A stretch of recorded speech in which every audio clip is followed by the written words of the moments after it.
नमस्कार दोस्तों, मेरे इस YouTube चैनल में आपका स्वागत है। और देखिए, क्वेश्चन नंबर 7 है, निम्नलिखित परिमेय संख्याओं का योज्य प्रतिलोम लिखिए।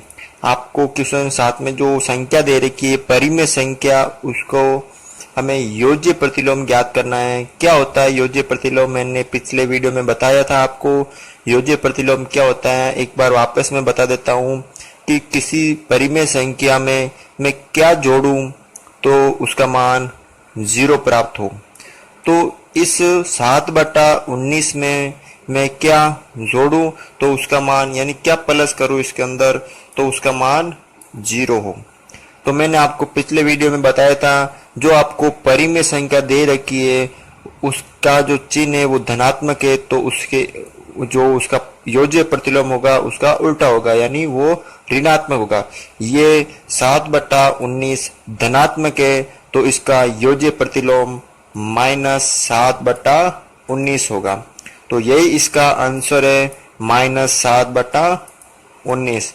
तो इस तरह आप योज्य प्रतिलोम विपरीत जो है ऋणात्मक और धनात्मक उसकी तरह आप ज्ञात कर सकते हैं। देखिए, ये प्लस का है तो इसका जो धनात्मक है तो वापस उत्तर आएगा ऋणात्मक में।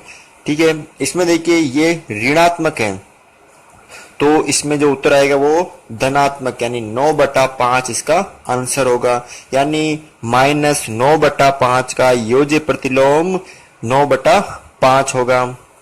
इस क्वेश्चन में देखिए 5/-9 ये भी एक ऋणात्मक है तो इसका योज्य प्रतिलोम होगा 5/9।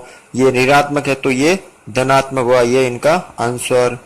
ठीक है, यानी मैं 5/-9 में प्लस के 5/9 जोड़ूंगा तो उसका जो मान आएगा वो हमें 0 प्राप्त होगा।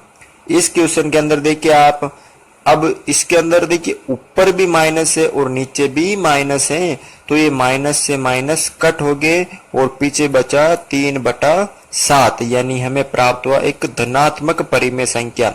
और हमें पता है कि धनात्मक परिमेय संख्या का योज्य प्रतिलोम उसका उल्टा होता है, यानी ऋणात्मक प्रतिलोम होता है, ऋणात्मक संख्या होती है तो -3/7 इसका योज्य प्रतिलोम होगा।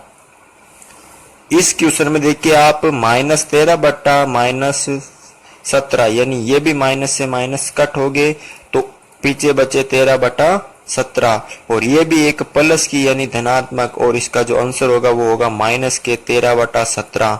ये इसका योज्य प्रतिलोम होगा।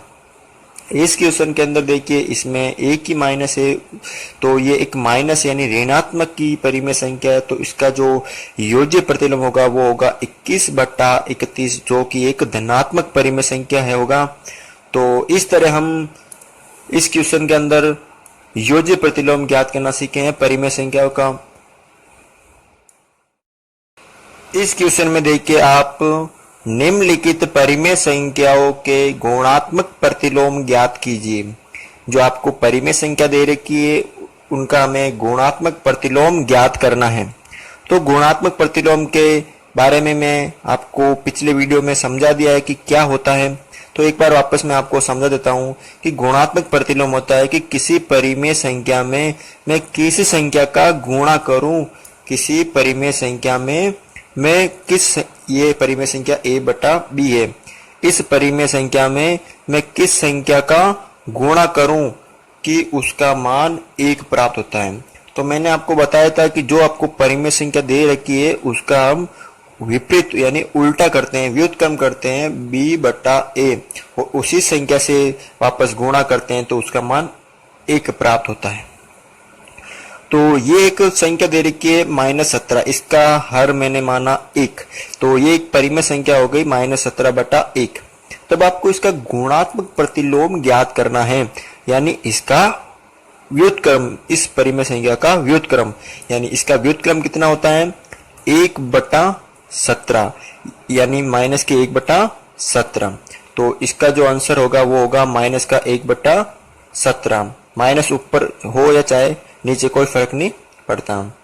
इसके बाद देखिए -11/17, तो इसका भी हम व्युत्क्रम कर देते हैं यानी उल्टा कर देते हैं, तो 17/, 11 और ये भी एक माइनस के 17/11। चिन्ह चेंज नहीं करना, चिन्ह आपको वही रखना है। पिछले जो इस क्वेश्चन में बताया था मैंने, चिन्ह चेंज नहीं करना है। ये योज्य प्रतिलोम होता है और ये गुणात्मक प्रतिलोम होता है। तो आपको चिन्ह वही रखना, सिर्फ इस परिमेय संख्या का व्युत्क्रम करना है। इसमें देखिए -1 इंटू -3/5, पहले इसको हम सरल कर देते हैं। तो एक ये देखिए मैंने आपको एक वीडियो बना रखा है चिन्हों का नियम, तो वो आप एक बार अवश्य देख लिए, क्योंकि वो जब तक आप समझ में नहीं आएगा तो आप चिन्ह के जो है वो नहीं समझ सकते हैं। तो देखिए गुणा में, और इस संख्या का भी चिन्ह माइनस है और इसका भी चिन्ह माइनस है। गुणा में समान चिन्ह प्लस होते हैं, तो माइनस माइनस क्या होते हैं, प्लस। तो 1 को मैंने 3/5 से गुणा किया तो 3/5 ही हमें प्राप्त हुआ। अब इस संख्या का हमें गुणात्मक प्रतिलोम ज्ञात करना है, यानी इसका विपरीत। तो 5/3 इसका गुणात्मक प्रतिलोम होगा। इस क्वेश्चन में देखिए आप -13/19 यानी इसका उल्टा व्युत्क्रम, माइनस ये 13/19 है तो 19/13 और ये माइनस के 19/13। तो इस तरह हम ये प्रश्न सरल कर सकते हैं।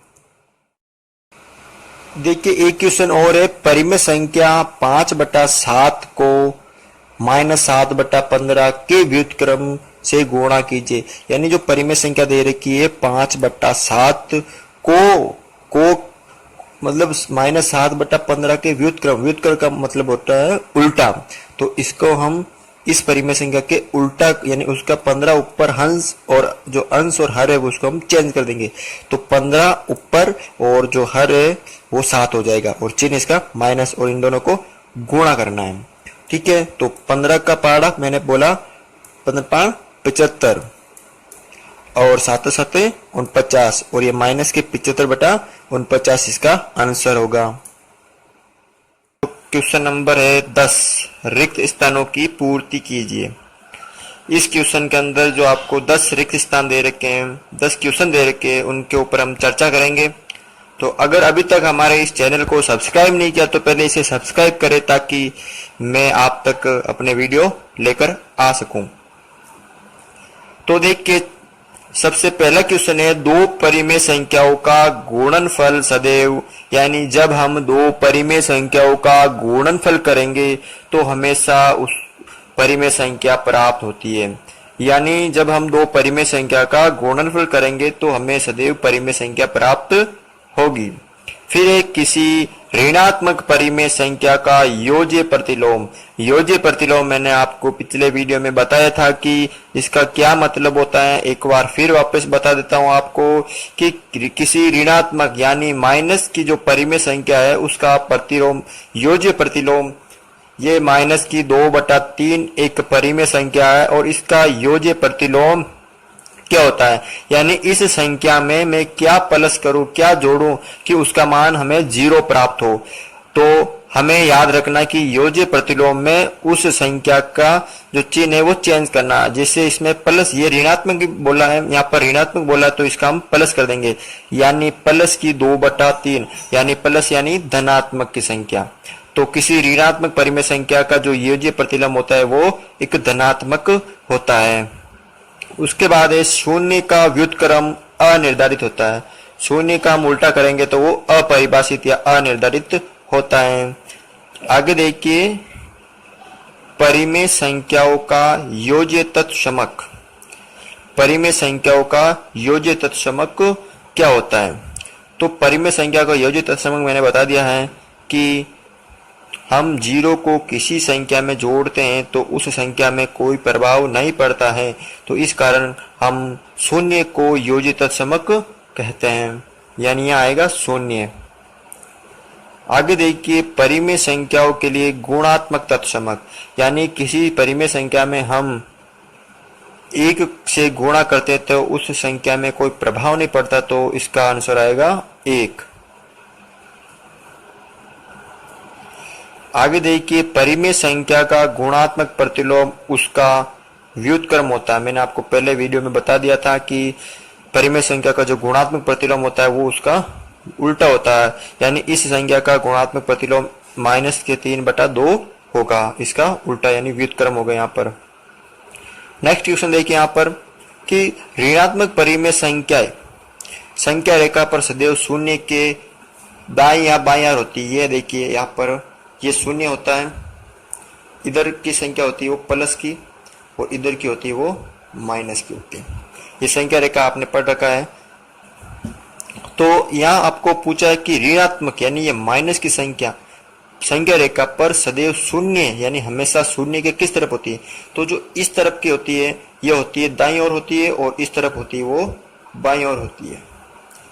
LHS और RHS, right hand side, left hand side. तो हिंदी में इसको दाईं ओर बाईं ओर बोलते हैं, या दायां भाग या बायां भाग, ठीक है, दायां पक्ष बायां पक्ष, ठीक है। तो यहाँ देखिए दाईं ओर, अब यहाँ पूछा शून्य यानी शून्य ये है, और आपको पूछा ऋणात्मक यानी माइनस की संख्या किस तरफ होती है, शून्य के इस तरफ, और इस तरफ वाली संख्या क्यों कहते हैं बाईं। तो यहाँ उत्तर में क्या आएगा, बाईं ओर होती है। अब बात करें धनात्मक परिमेय संख्या, तो धनात्मक यानी प्लस की संख्या होती है जीरो के शून्य के दाईं ओर, तो यहाँ आएगा दाईं। किसी परिमेय संख्या में उसके योज्य प्रतिलोम को जोड़ने पर परिणाम, यानी किसी परिमेय संख्या में उसकी योज्य मान लीजिए -2/3 के योज्य प्रतिलोम होता है 2/3, जोड़ने पर हमें शून्य प्राप्त होता है। क्या प्राप्त होता है, शून्य। तो यहाँ आएगा शून्य। नेक्स्ट लास्ट है, किसी परिमेय संख्या में उसी परिमेय संख्या से भाग देने पर भागफल सदैव प्राप्त होता है। मान लीजिए कोई परिमेय संख्या है 2/3 और इस परिमेय संख्या का भाग उसी परिमेय यानी इसी का भाग वापस इस परिमेय संख्या में देने पर हमें क्या प्राप्त होता है, देख लीजिए ये भाग हमेशा किस में चेंज होगा, गुणा में। तो यहाँ देख लीजिए आप 2/3 इंटू 3/2, ये 3 से 3 कटोगे, 2 से 2 कटोगे, पीछे बचा 1, तो हमेशा क्या प्राप्त होता है, हमें 1 प्राप्त।